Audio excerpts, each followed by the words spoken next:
Good morning. My name is Colin McDonald, Assistant Attorney General for the National Fraud Enforcement Division at the Department of Justice. Everywhere we look, we find fraud. Hundreds of billions of taxpayer dollars taken from our pockets by criminals every year. For that reason, President Trump, Vice President Vance, and Acting Attorney General Blanche have rightly activated the DOJ and our fraud-fighting partners to combat this fraud epidemic head-on, because no one should be able to rip off the United States of America and get away with it.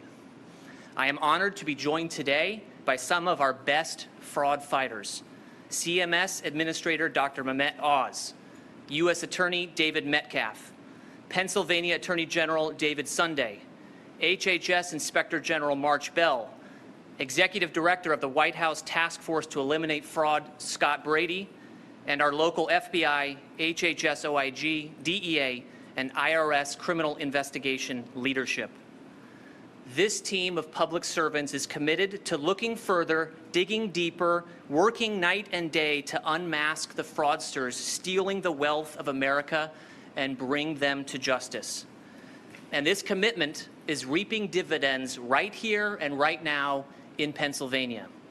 Today, we are announcing criminal charges against 19 defendants for fraudulent home health care schemes that targeted Pennsylvania's Medicaid fraud program and resulted in over $4 million of fraud. 18 of these defendants were charged in the last 12 days as part of a strategically coordinated law enforcement operation between the Fraud Division, the U.S. Attorney's Office, and the Pennsylvania Attorney General's Office. The cases today build on the work that we recently announced in Minnesota, where we charged 15 defendants for systematically looting 7 state-managed Medicaid programs out of more than $90 million, treating those programs like a piggy bank until one of them had to be shut down entirely because there was nothing left. The shelves were empty. The Commonwealth of Pennsylvania is one of the highest spenders for home care services in the nation, with spending on home care services exceeding $8 billion in 2025 alone. These home care programs are designed to allow America's most vulnerable to live with dignity at their own home instead of being forced to leave their families for a nursing home. The program is innovative. It allows friends and family members to receive funds from Medicaid to provide necessary physical care for a loved one. Used properly by honest citizens, the program allows those with physical ailments to be cared for by those they trust the most. But infiltrated by greedy and deceitful opportunists, this program becomes a money tree, a gravy train for criminal fraudsters. The cases today make that abundantly clear. They are not paperwork errors or good faith accounting errors.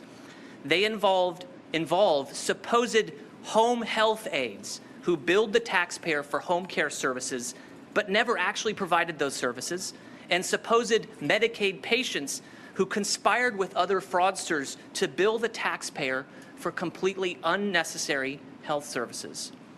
In one case, we charged 2 home health aides and 2 purported patients with causing over $400,000 in false claims to Medicaid for services the aides supposedly performed when, get this, they were actually hospitalized, working at other jobs, and even in jail. Yes, the allegations include a scheme that billed taxpayers for home care services provided when the person supposedly doing that work was sitting behind bars. That, of course, is not health care. It's just pure theft. Another indictment charges a father and son for engaging in a fraudulent Medicaid scheme. In short, according to the allegations, the father didn't need the care and the son wasn't giving it. The son claimed to be providing services to his father while he was actually working as a driver for a rideshare and food delivery service. And in fact, on one occasion, the defendants allegedly billed Medicaid for services that supposedly occurred at the exact time the son was in the midst of a traffic stop in which he was cited for possession of marijuana. On another occasion, on the very day that the son billed Medicaid for a full day of in-home care for his father, the father was not home at all. He was in a courtroom watching a different relative get sentenced for defrauding this same program. These fraud schemes not only rob Americans of their hard-earned money, they also steal the trust in our communities, destroy the public's confidence in our public benefit systems, and perhaps worst of all, sow seeds of doubt that honesty and hard work is the right path after all. That is why justice matters, to punish the wrongdoer, restore hope to victims, and to deter others from choosing the wrong path. And justice is on the move. Earlier this year, we announced a new West Coast healthcare strike force to combat fraud in California, Nevada, and Arizona. We have also announced a Medicaid strike force approved by Acting Attorney General Blanche to mobilize 15 additional fraud prosecutors nationwide to combat Medicaid fraud. Just last week, we convened a historic federal-state partnership event in Columbia, South Carolina, where leaders from across 7 states in the Southeast gathered to strengthen coordination and expand joint anti-fraud initiatives. And we have launched a historic $300 million grant program to allow state and local prosecutors to join the DOJ and fight fraud and other crime. I thank Attorney General Sunday for being one of the very first offices to join our grant program, and we look forward to receiving multiple special prosecutors from the Attorney General's office in the near future. As another step in our growth plan, we are announcing today that our Northeast Healthcare Strike Force team is expanding here to Philadelphia. This will place dedicated fraud prosecutors right here to further root out the fraud in Pennsylvania. This district has a long-standing tradition of not only prosecuting egregious frauds like the ones charged today, but also a history of excellent corporate enforcement, both civilly and criminally. In fact, today the U.S. Attorney's Office is announcing charges against not only individuals, but a company, a home health agency that participated in the fraud. We are proud to join in partnership with U.S. Attorney Metcalf to ramp up our collective efforts to root out fraud here in Philadelphia and across Pennsylvania. This remains the early stages of the build-out of our fraud-fighting team. With the support of President Trump, Vice President Vance, and the White House Task Force to Eliminate Fraud, Acting Attorney General Blanche, and the entire fraud-fighting apparatus, the Department of Justice will continue expanding our reach across the country to pursue all fraud, no matter how large, no matter how small, no matter how hard. And I will conclude with this. To those taking advantage of home health funds that are so critical to allowing aging and ill Americans to live and receive care at home, your time is up. We will no longer tolerate fraud against our most vulnerable citizens and our most important health programs. And to anyone engaged in healthcare fraud of any kind, of any size, we see you, and we are doing everything we can to bring you to justice. The era of getting rich off the backs of our programs for our sick, elderly, and disabled is over. Thank you all for being here. I'll now turn the podium over to Dr. Oz.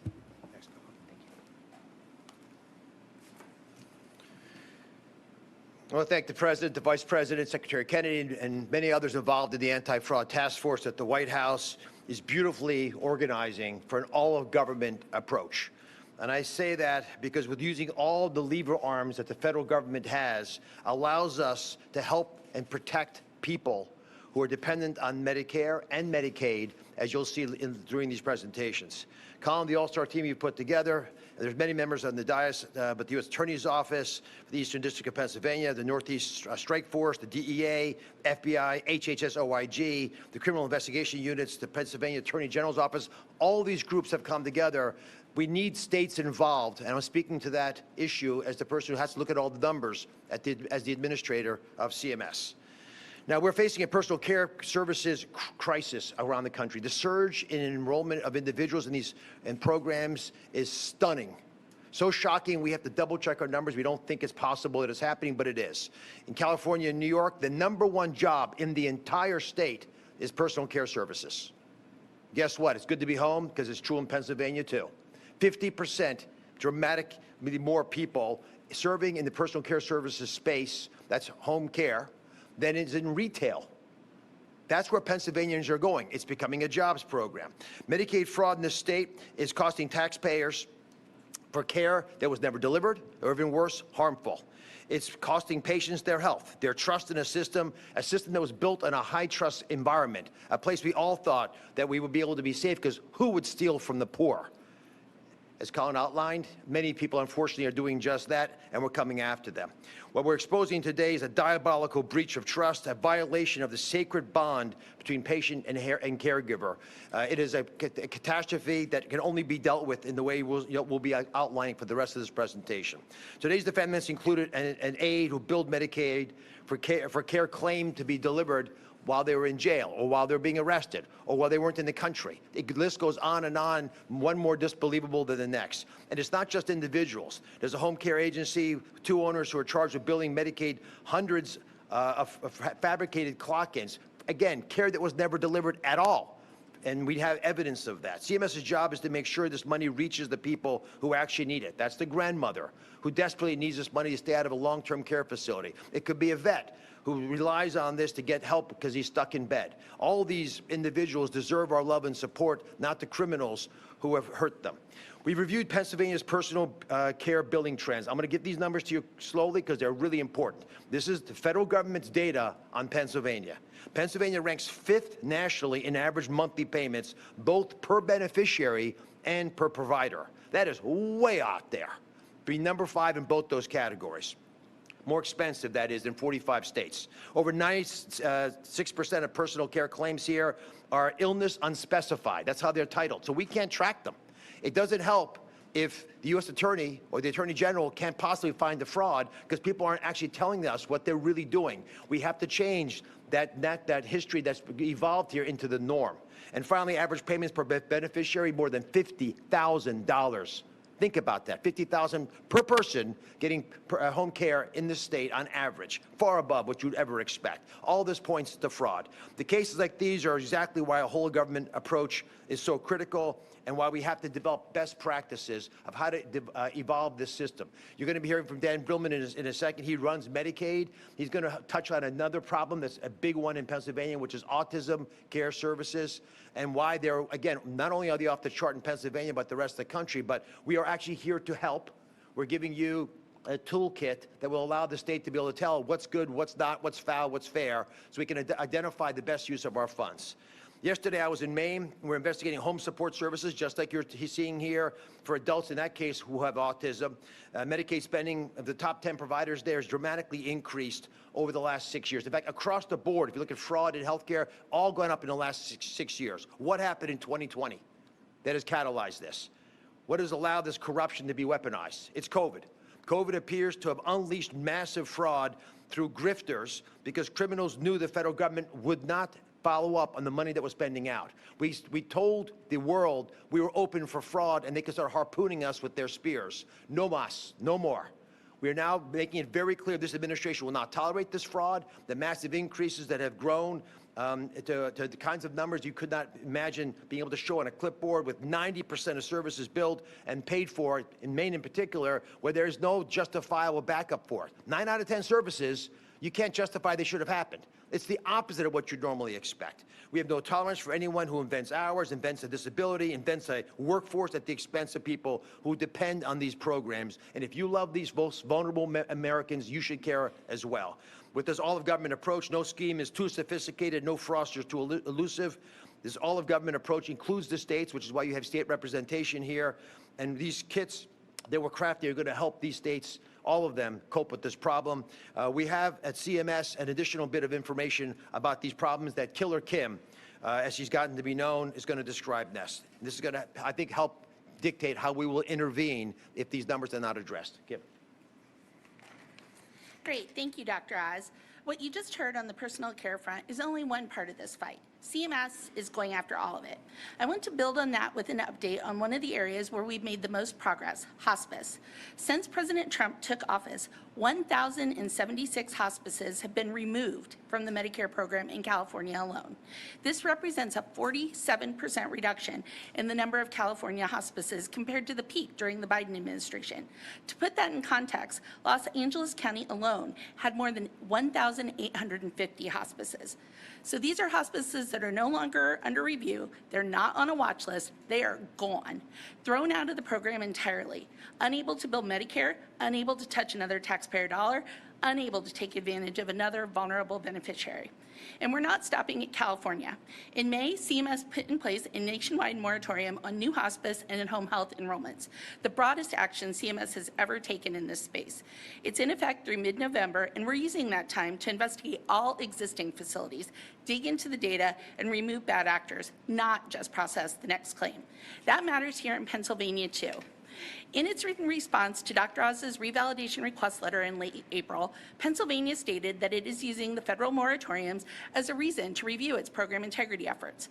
The state also indicated that it would implement a moratorium on newly enrolling hospice providers and evaluate whether a statewide or geographically targeted moratorium is necessary for home health providers. But CMS has not yet received a moratorium request from Pennsylvania, so we are challenging the state today to follow through on that commitment and take the action needed to protect beneficiaries and taxpayer dollars. Whether it's hospice in California or home health here in Pennsylvania, the model is the same. Stop the bad actor before the money goes out, not chase after it years after. And that same model is exactly why we're releasing something new.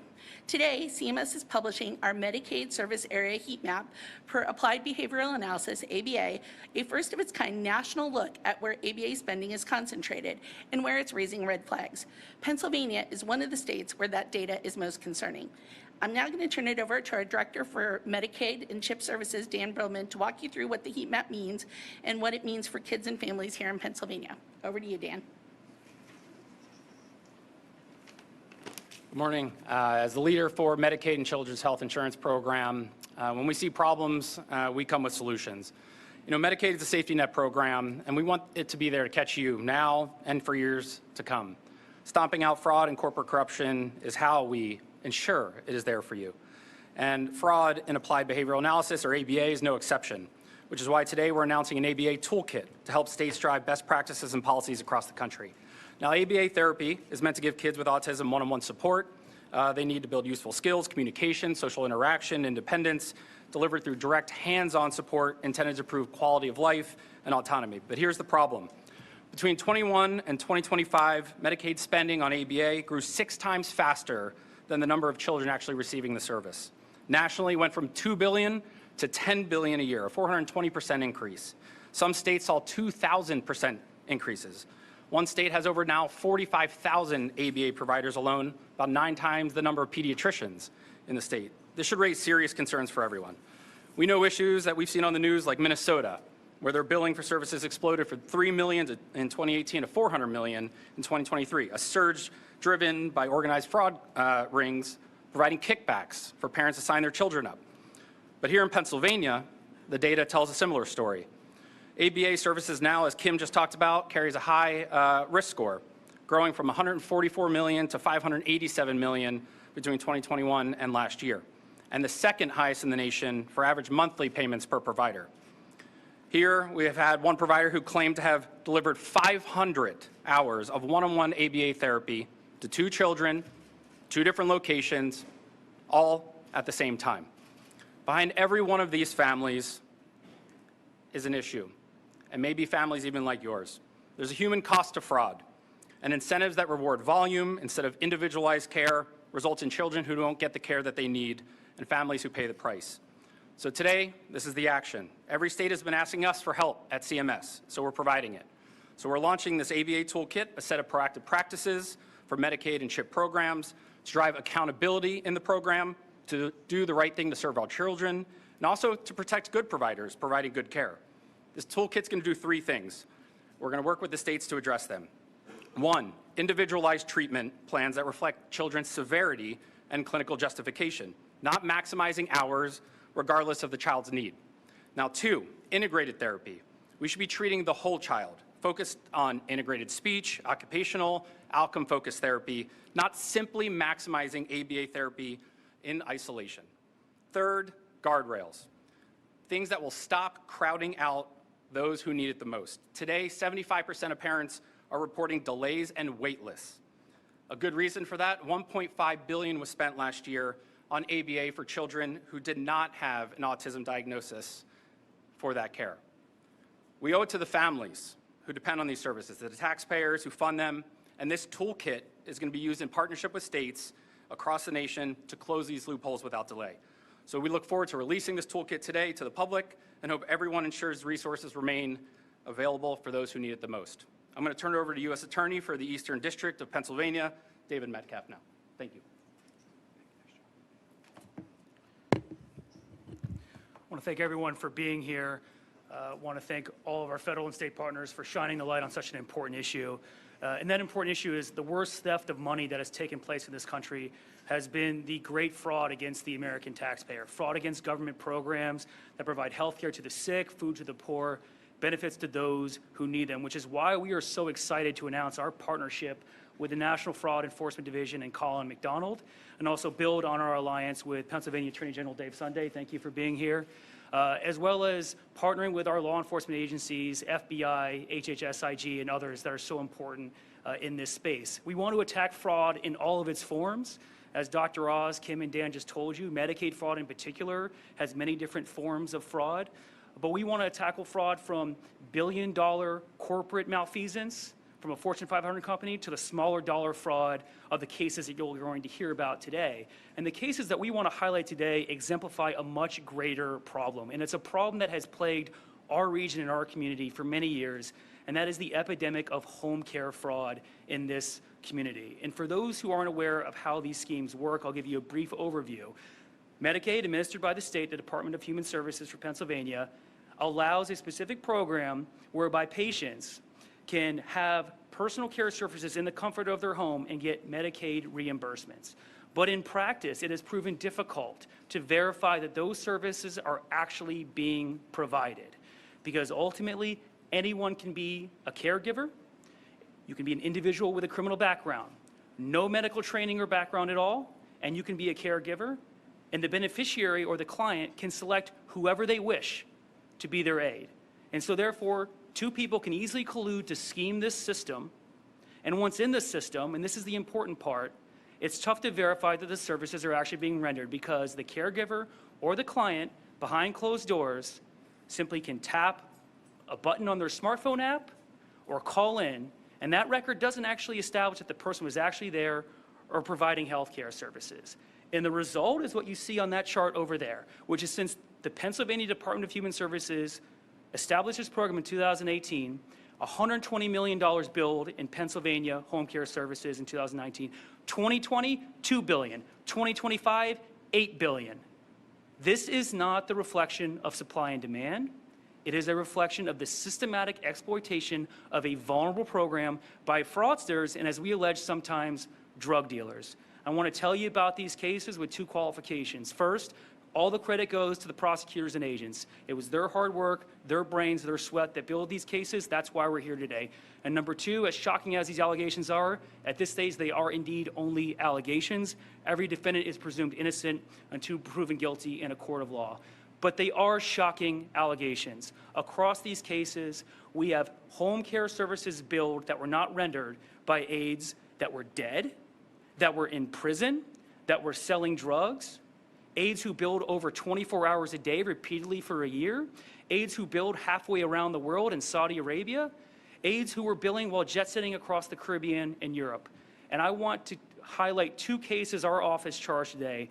First, two defendants, Sean Murray and Charles Bowie, in related cases. Sean Murray has already been separately indicted by our office as a federal narcotic trafficker. He is in the prison behind me right now as a federal drug trafficker. And we allege that in addition to selling cocaine, he was ripping off Medicaid by fraudulent home care services that were not actually rendered. Instead, he was at the gym, he was at the massage parlor, he was on a cruise, and at worst, he was packaging narcotics to run his drug trafficking operation. In a jail call that was recorded in August 2024, Sean Murray boasted about how easy of a racket it was. He said, "This home health care is the best kept secret."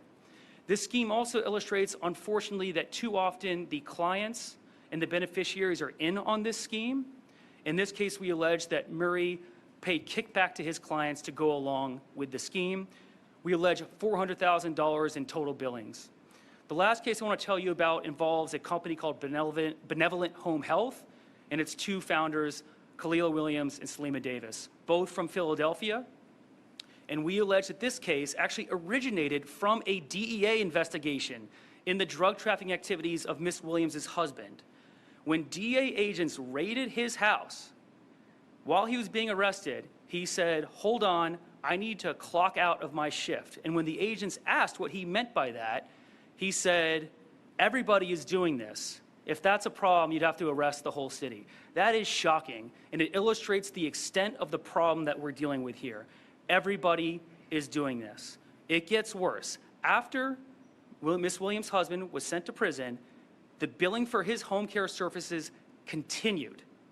While this man was in the prison behind me, the company and Miss Williams billed him for home care services.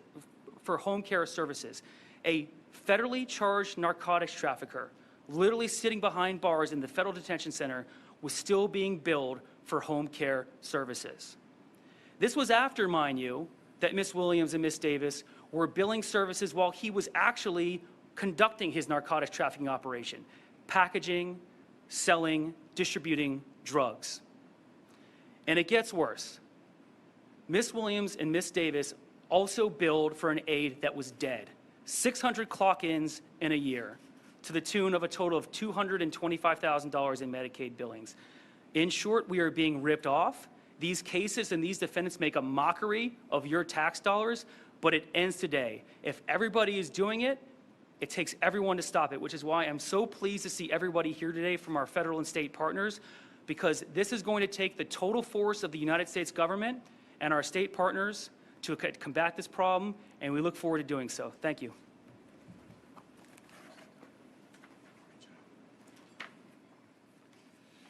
Good morning, and thank you, Attorney Metcalf. It's been an absolute pleasure getting to know you and an honor to partner with you and your office.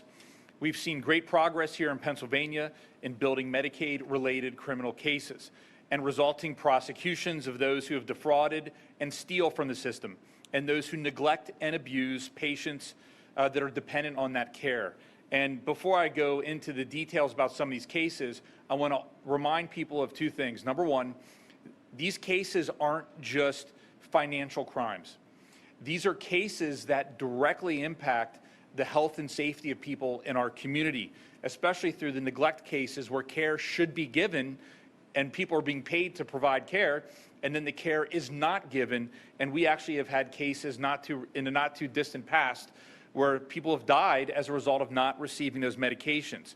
I'd also like to say that, you know, oftentimes as the Attorney General and as leaders, we get to stand here and have this conversation with you, but I want to make sure that we identify and thank and acknowledge all of the hardworking agents and all the hardworking prosecutors that work relentlessly on these unbelievably challenging and complex cases. And so for all of them that can't stand up here today, I want them to know that they are appreciated and they're respected, and we're grateful for your hard work. So last year, Pennsylvania led the nation in Medicaid fraud convictions. And the year prior to that, we led the nation in the number of defendants charged with Medicaid fraud. A lot of that work happens right here in Philadelphia, the Commonwealth's largest metropolitan area. But no great progress ever happens in a silo. The Pennsylvania Medicaid Fraud Control Unit, housed in my office, receives 75% of its funding from the United States Department of Health and Human Services, about $13.5 million for this current federal fiscal year. And for that, we are absolutely beyond grateful, because if it was not for that assistance, the Medicaid Fraud Control Section here in Pennsylvania would not be doing the amazing things that it is doing. And again, we are beyond grateful for that support. These cases involve meticulous investigation, requiring a lot of resources, personnel, and a tremendous amount of work hours, and collaboration with our federal, state, and local partners. Literally, none of this could get done without teamwork, without working together and collaborating, and that is exactly what you are seeing here today.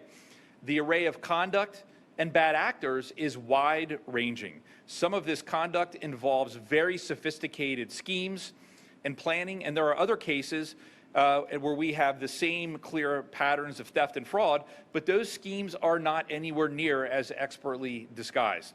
All the cases involve intensive investigations and investigative work to build criminal cases strong enough to reach convictions. It is, I want to say that again, to reach convictions, because it is absolutely crucial that we reach convictions in these cases, because the only way that we can hold people accountable is through convicting them of these charges that have been filed against them, sending a message to the world, letting them know that they will make far less money going into this than they think, and that they will definitely be convicted and go to jail. So there is a great commitment and passion required from the agents, the attorneys, and the support staff working on these cases. Last year in Pennsylvania, we had convictions against 115 defendants. Those convictions involved the recovery of about $41 million that was stolen from the state Medicaid program. That is $41 million that should have gone to the underserved individuals and families that rely on that help. Last year, it just so happens that we filed charges against 115 defendants. The partners before me have articulated this very, very well, but let me reinforce the message. Medicaid fraud is deeply impactful conduct. This is not about someone merely working the system. Every dollar stolen from these programs causes direct harm to someone who needs care and cannot afford it. And we have seen many dollars stolen through this pipeline. Again, in the Pennsylvania Attorney General's office, we don't look at these cases as just being financial crimes. We view these cases and investigations as a public safety issue, and that is very, very important. When you have millions of dollars stolen from the pipeline, the impact is massive. Take the Ashley Griffin case as a prime example. Our office just charged Ashley Griffin, a personal care attendant for 13 different agencies in Philadelphia and the Collier counties. I have to tell you, Ashley is quite the magician. Our investigation discovered an alleged 3.5-year scope of criminal conduct. In those 3.5 years, let me tell you, Ashley Griffin had some extremely productive days. According to her reimbursement submissions, Ashley worked more than 24 hours in a single day, more than 1,000 times. I say that again, she worked more than 24 hours in a single day, more than 1,000 times. And for one day, she submitted 126 hours of work. In all, we counted, compiled, and compared, and found that Ashley submitted more than 64,000 hours of work for services that she absolutely could not have possibly done. Those fraudulent entries led to Medicaid payments of more than $1.2 million. We allege that Sherelle Johnson engaged in a similarly blatant defrauding of the system.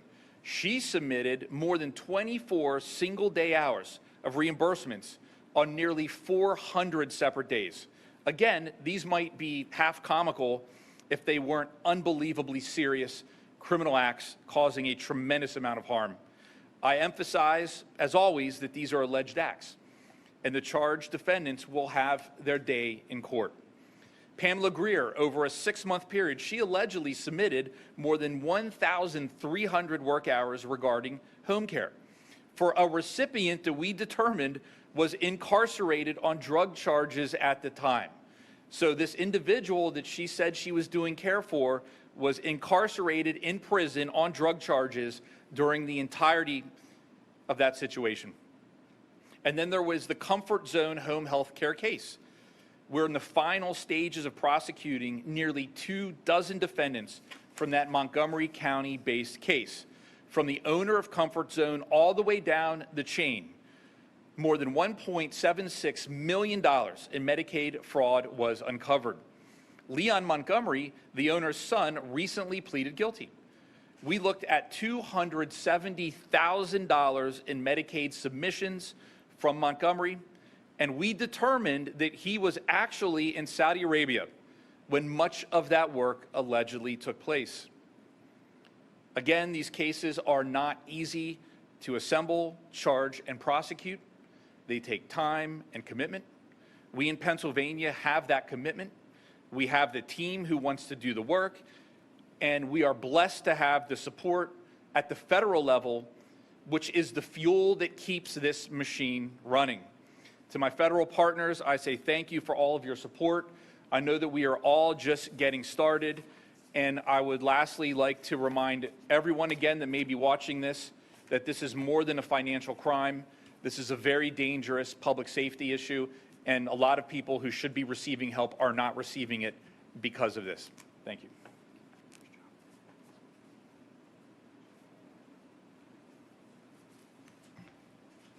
Thank you, Attorney General, for those thoughtful words.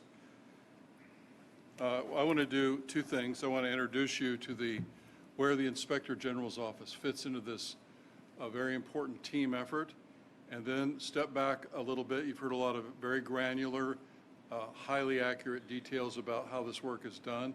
But before I do that, I want to talk about Secretary Kennedy and Dr. Oz for a couple of sentences.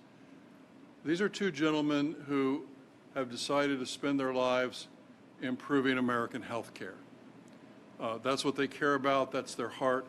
I think Dr. Oz probably spent 10 years learning to transplant hearts. And they're still doing that work. That work continues to go on. We're continuing to improve health care, access to health care, new technologies, new inventions.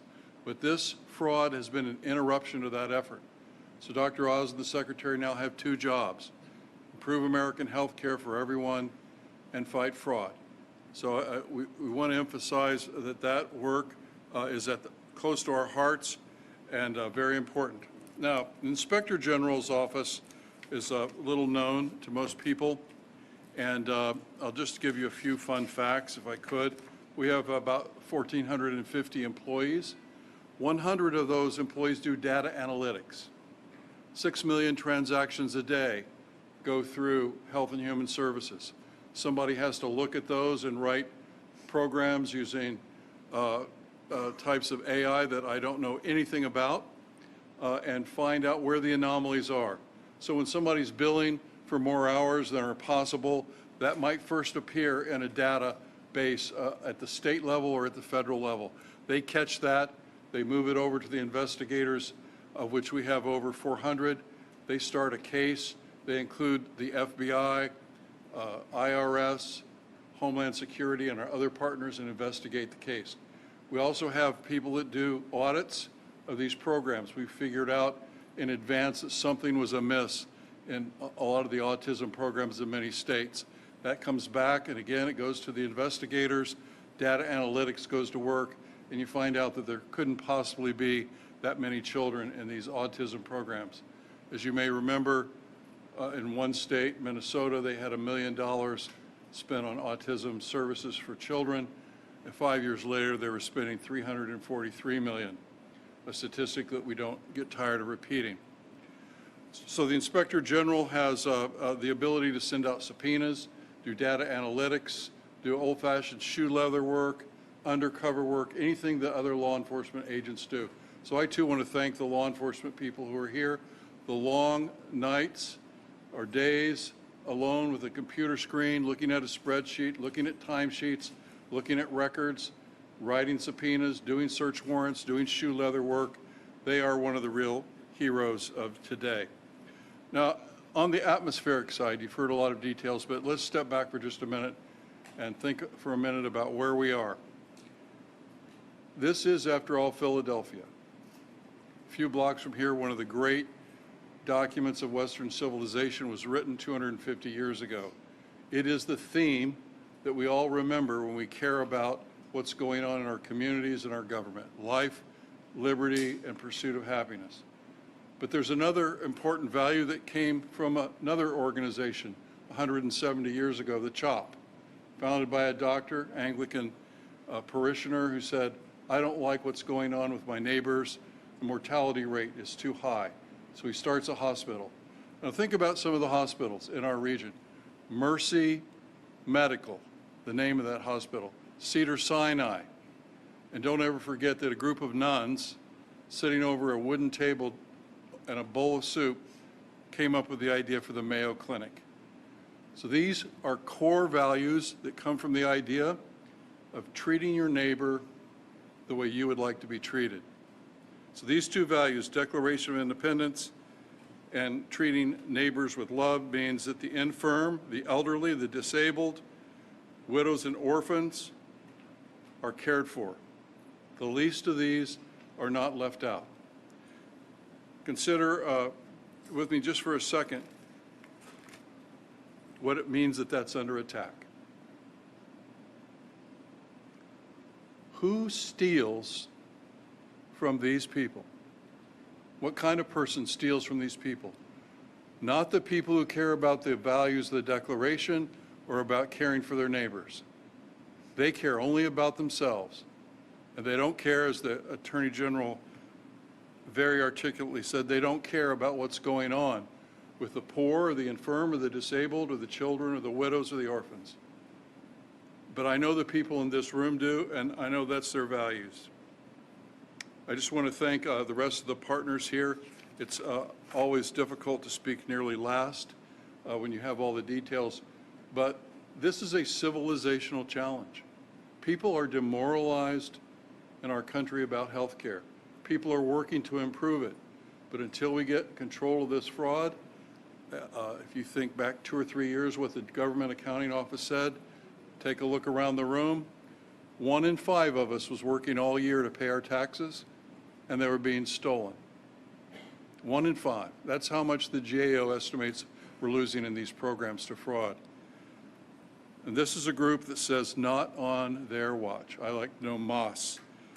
And I also like Dr. Oz's quote, he didn't use it today, but he often uses it, that if we took the fraud out of Medicare and Medicaid alone, we'd extend those trust funds 5 years. That's caring for your neighbors. That's making sure life, liberty, and the pursuit of happiness applies to everyone. So thanks again to the shoe leather, the late nights with the screen, the spreadsheets of the agents, and also the kind comments of the Attorney General. My office funds and certifies 50 Medicaid fraud control units around the nation. Pennsylvania's in the very upper echelon, and one of the ones we ask others to look at. We've got a handful of very non-productive ones we're working with very closely to get them up to speed. But I want to thank the Medicaid Fraud Control Unit, which has some very hardworking people, but leadership matters. I thank the Attorney General for his leadership in that area. I also want to introduce you to Brad, my good friend, Scott Brady. His name is not Brad, Scott Brady, who we had at HHS and was stolen away from us by the President's Fraud Task Force. Thank you, March. Good morning, everyone. Thank you so much for being here today. I'll keep my remarks brief. I want to really everyone to focus on the great work of the Department of Justice and the State Attorney General.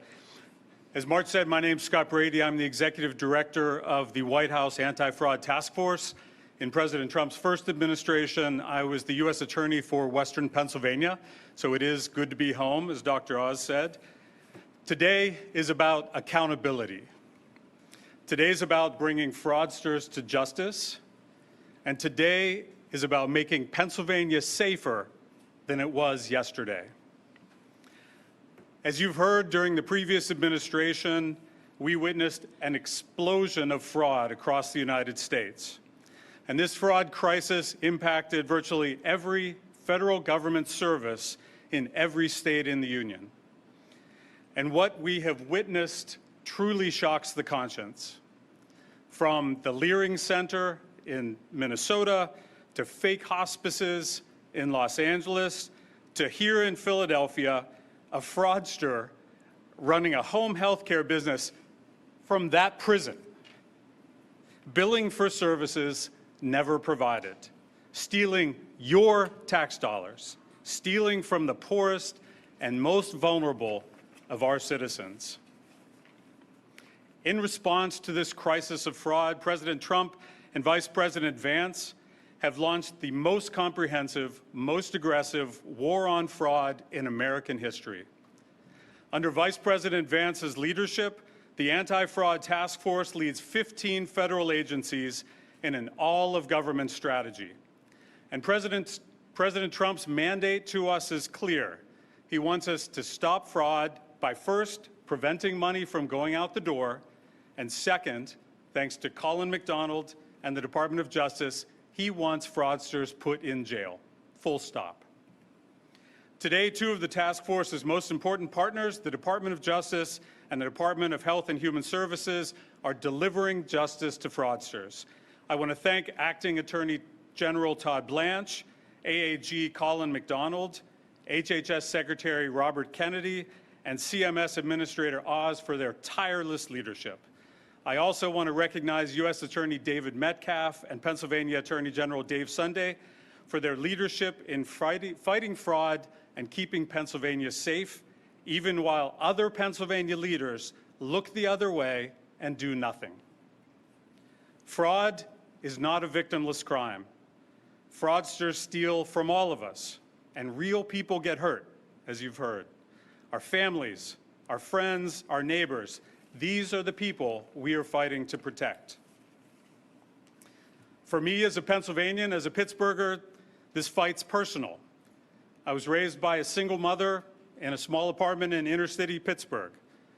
As a young boy, Mom and I moved to a small steel town outside of Pittsburgh, where during the 80s, we had the highest unemployment rate in the entire United States. As the mills shut down, 40% of our town was unemployed. My family, every one of my friends' families, received unemployment benefits and government cheese and butter until we got back on our feet. America is the most generous nation in the world. Hardworking Americans turn over trillions of their hard-earned dollars to fund our benefits programs, and they do it to help their friends and family and neighbors through hard times. And they do it because they rightly expect that if they fall on hard times, those programs will be there for them as well. If we don't stop this fraud, these programs won't survive. American citizens will suffer, and this is not a partisan issue. No matter what your politics are, if you care about Medicaid, if you care about Medicare and other benefit programs, you should support fighting fraud with everything you have, as we do with everything that we have. Under the Vice President's leadership, the task force is working incredibly hard every single day to fight fraud in every agency, to stop fraud before it happens, and to find, arrest, and prosecute fraudsters. We've already stopped tens of billions of dollars in fraud, and we've already indicted and convicted hundreds of fraudsters. And as you've heard, we are just getting started. Let me be clear. If you steal from hardworking Americans, if you steal from our fellow Pennsylvanians, your days are numbered. We are coming for you. This fight is personal, and we will never stop. Thank you. Thank you, Scott. We'll take a couple of questions now. Yes, sir. They're dealing drugs out of the prison. How are they getting a cell phone or something to clock in and out of in the prison? So I think you're referring to one of the charged cases, and I won't get specifically into the allegations of that case, given the open nature of that current prosecution. But speaking generally, what these schemes involve are individuals who are not where they say that they are, and who are in a conspiracy with someone else away from their location, where they can work together to then exploit this program. As U.S. Attorney Metcalf said, once these individuals are inside these programs, it's very hard to be able to determine whether or not the home care services are in fact provided. And so that's why someone from even prison would be able to be in a conspiracy with someone outside of prison to keep billing, to pretend as though they're in a different place at home providing care to an adult relative. Can I add something? So in that case, the person in prison was being billed by a co-conspirator. The person themselves was not billing it.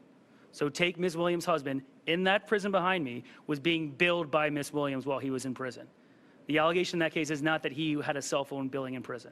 Just to clarify. And what are we looking at with those pictures there? So I'll start from there. That's the chart I described in terms of Pennsylvania Medicaid spending. The first quote is from Sean Murray in a recorded jail call in August 2024, bragging about how much of a racket home health care aid is. The second quote is from Ms. Williams' husband when he was arrested for drug trafficking, explaining the prevalence of home care fraud, that everybody is doing it. The pictures themselves, I'm going to go from the top to the bottom. The top are from the social media accounts from Sean Murray that show him posting in various locations around the globe while billing home care services. From the bottom, these are surveillance photos taken by federal agents while Mr. Murray was billing home care services, but we allege was in reality trafficking drugs. Are all of these cases connected to that same agency, the Comfort Zone Home Health Care LLC, or are they a variety of agencies? These cases kind of span the spectrum of different actors and different entities that are involved, but all of them are connected by that common theme of exploiting this home health care program. Yes, sir. Just a quick question, perhaps for you or for Dr. Oz. What efforts are being made to make sure that legitimate home health care providers and their patients aren't getting perhaps caught up in this intense dragnet scrutiny?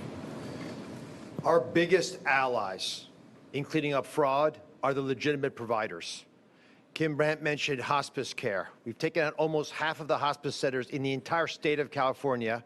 Almost nobody has complained. We've gotten a couple AI-generated notes. The people who told on them were the other half of providers that actually are legitimate. We've asked the state of Pennsylvania, we've asked all 50 states, and this was with the support of the White House, to revalidate their home care providers. Remember, we're talking about unlicensed individuals in an unmonitored setting. How do these guys enforce those rules? So we've asked the states to go back and tell us, what does it mean to be a home care provider? And then tell us, because of your own rules, whether your providers have done that or not. The state of Minnesota, when they did this, less than half of the providers in these areas were legitimately, by their own rules, eligible to provide these services. When they say everyone does it, that's the pathology. Like, what is going on in Pennsylvania? The reason we have federal law enforcement here, representatives from the federal government, is because we are concerned. We're concerned about a lot of states. But this is personal, obviously, for me, because I'm from the States. Dan Brillman is, Scott, a bunch of us are. Obviously, people who work here are. So what is going on in our state? How can we be top 5 spenders in the amount of money in home care for individuals and providers? Like, we're overpaying people doing the work, and more of them than really legitimately could be doing the work. And then we're also paying too much per person. So we think there's a easy way of threading this massive hole in the needle, which is cut out the fraudsters, which again, mathematically could be a lot of them because everyone's doing it, and other states have given us a clue that it's a problem. You know who we help? We help the American people. We help the folks getting these benefits, but we also help the legitimate, appropriate providers, because they're not just stealing money. These fraudsters are stealing our trust, and that's a much more difficult thing to replace. Yes, sir. Question about electronic visit verification. That is supposed to make sure people are getting paid for being at work. So is the idea that you have the person who's the recipient, the beneficiary, is the one who's doing the verification, even if the person is in Saudi Arabia? And how does someone who's billing 13 different agencies, they have to do the EVV, right, for all those visits? How does that work? So there was a federal statute passed in 2020 to try to address this problem. I'm here to tell you that it has not worked, because ultimately, all it takes is, if you have this smartphone app, is to tap a button. And if you don't have location services enabled, it doesn't necessarily track your location. But you can also, more importantly, this is what the fraudsters did in this case, you can call in. And the address it comes back to is the registered address on file. It's not where you were. And that's what many of the fraudsters did in this case. So the EVV was not sufficient to prevent people from scheming the system and to establish they were actually there. One more question? Unless there are none, thank you all. Can I ask a quick one? Yeah, one question. I know that you talked about the dramatic increase in home care providers and how there's skepticism of how they're all legitimate. California has argued that they have just ramped up their programs dramatically in the last couple of years because they've been encouraged by the federal government and since COVID to keep people out of nursing homes. Is that playing a role? And, you know, what share of that could be contributing? And could that be true here in Pennsylvania?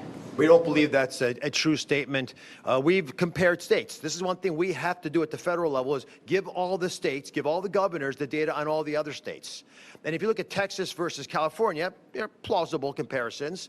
They're not seeing the same kind of increase hours. It's not just providers. They're providing the average beneficiary twice as many hours of support in California as in Texas. I mean, they're all human beings. They should be relatively the same. They're also paying more than twice as much per hour for the people working in these areas in California as in Texas. I think there's a bigger problem here. And this is not fraud, waste, and abuse by itself. This is corruption on the underlying system. When you corrupt the practices that rat out the foundation of the boat that we're all in together, and we start taking on water, we can start pointing fingers. But when everyone is doing it, which is maybe the most important quote from this press conference, not said by any of us up here, that's a real pathology. Because then if you're not part of the corrupt system, you're a fool. When I'm lying to you, and you know I'm lying to you, and I know that you know that I'm lying to you, and on and on and on, that's how countries collapse. Thank you all.